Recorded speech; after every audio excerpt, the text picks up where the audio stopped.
Kirjasto on turvallinen ja inspiroiva oleskelutila lapsille, niin yhdessä aikuisen kanssa kuin omin päin.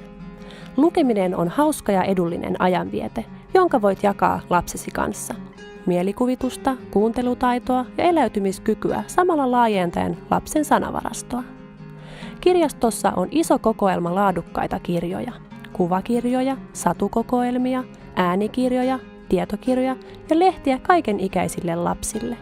Vanhemmille on tietokirjoja ja lehtiä muun muassa kasvatuksesta ja lasten kehityksestä.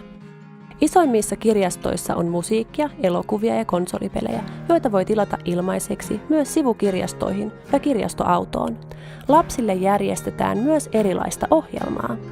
Pyydä henkilökunnalta apua tiedonhaussa ja vinkkejä hyvistä kirjoista lapsille. Tervetuloa kirjastoosi!